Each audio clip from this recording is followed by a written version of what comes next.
for Lawler. Thank you, Deputy Speaker. I rise today to speak about the Higher Education Support Amendment Vet v Help Reform Bill 2015.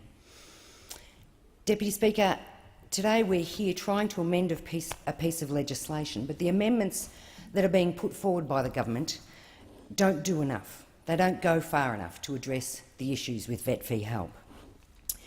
And the amendments that are being put forward are in response to what has become an 18 months of a major national scandal. Not just the loans aspect, but the training industry itself. And, and I'm checking my watch to see what the year is and the month. It's November 2015. For 18 months, we have had headlines that have let everyone in this country know what's going on in this industry, and we've waited 18 months for this government to bring some amendments forward that will change things on the ground for young people, change things on the ground to stop the rotting of the system that's going on. We've waited 18 months, and then what is becoming very indicative of the Turnbull government is that, just like the NBN, this doesn't go far enough. It hasn't gotten here fast enough. So Labor come today to the chamber, Deputy Speaker, with some further amendments that we think will sharpen this piece of legislation up and make it much more practical and much more useful on the ground. Now, Deputy Speaker, when we talk about the scandal and the disgrace that's been occurring in this space of training organisations across an 18-month period, we don't have to go far to find the headlines that are most disturbing. And they go back. I'm looking at an article here. The headline says, "Childcare centres blacklist accredited training organisations providing poor graduates," and it dates back to September 2014. September 2014, our media outlets were alerting this country to the fact that the quality of some of the training that was occurring in this country, supported by government loans, was not what it needed to be. 18 months, and today we're in the chamber and we have a piece of legislation in front of us with amendments that don't go far enough, let alone have come in fast enough. In October 2015, this week, we've got, in this last month, headlines about private training colleges luring students with false promises of free iPads and ACCC alleges. Now, this is very late, because I've heard in this chamber and in the Federation chamber several times, members of the House of Representatives bringing to the notice of the House occurrences like this happening in their electorates, and yet we've been hearing those stories for 18 months and we're here today with amendments that don't go far enough.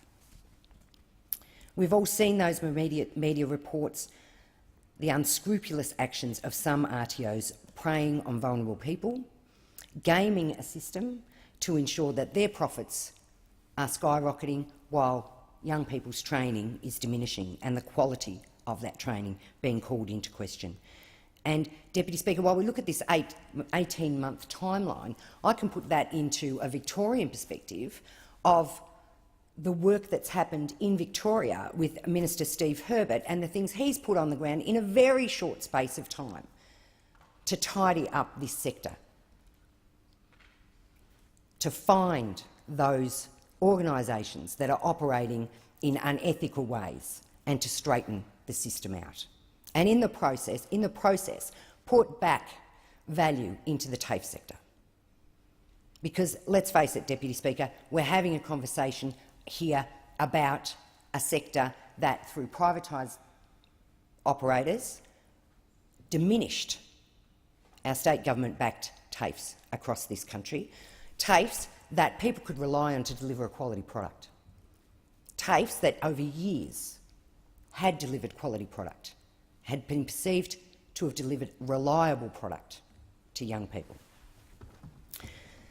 Now, over that 18 months, we've had 3 different ministers: Minister McFarlane, Minister Birmingham, Minister Hartzaker, but very little has been done while this debt and the loans have skyrocketed from $699 million in 2013 to $1.7 billion in 2014.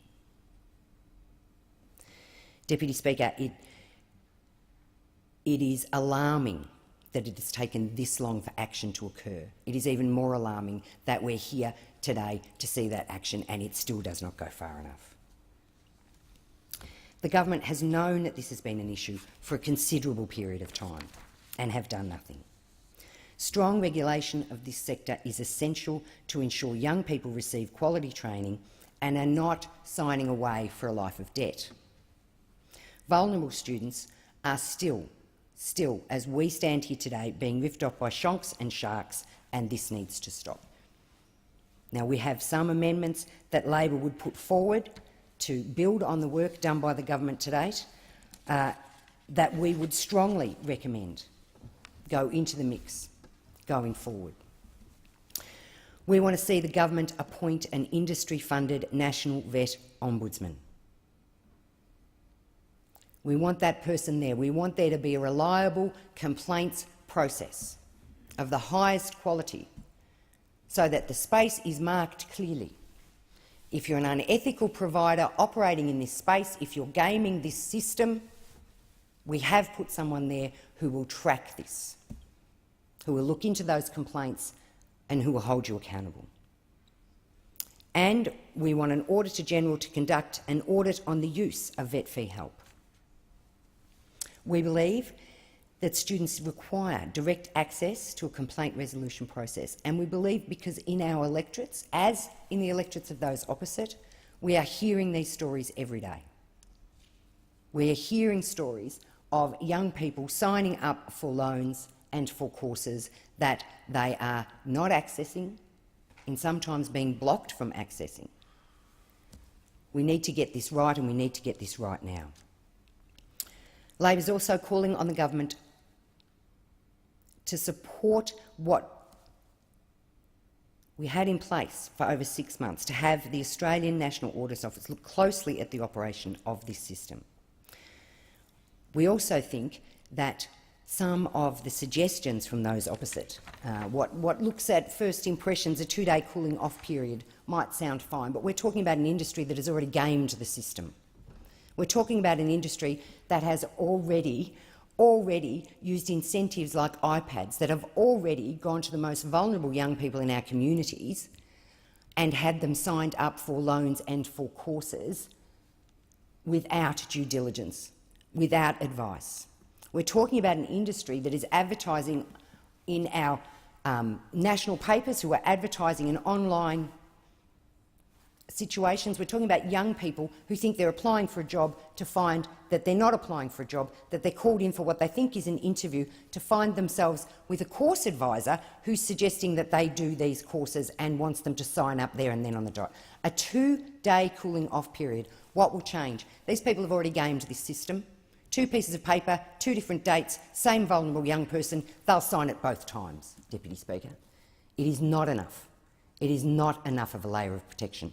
Now, I'm also alarmed today to read in our papers that the department has asked the providers to provide them with the details of the young people who have loans. There seems to be a mismatch here. It seems crazy to me that the government and the department don't already know who has these loans. And what Labor is suggesting today is that that's the step that needs to be put in place.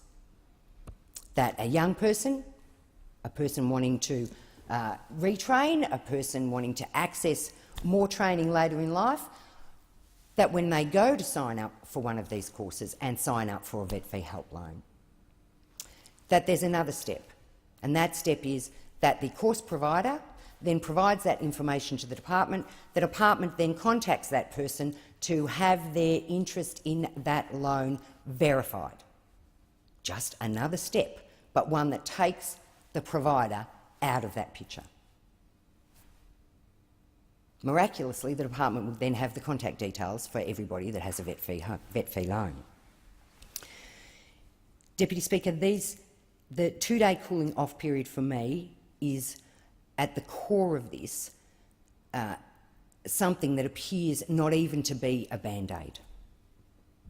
Too easily gamed, lacking in thought, lacking in real policy work around how do we stop these RTOs behaving in this way? How do we stop young people being saddled with guilt that they don't even realise they've taken on?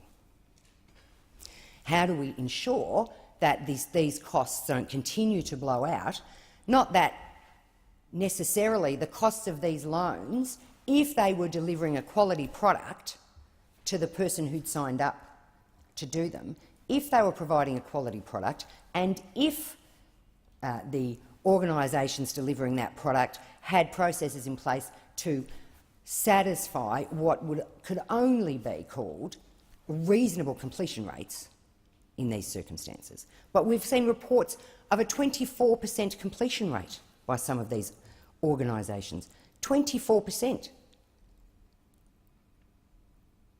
But I don't know how the business model could possibly survive with a 24% completion rate.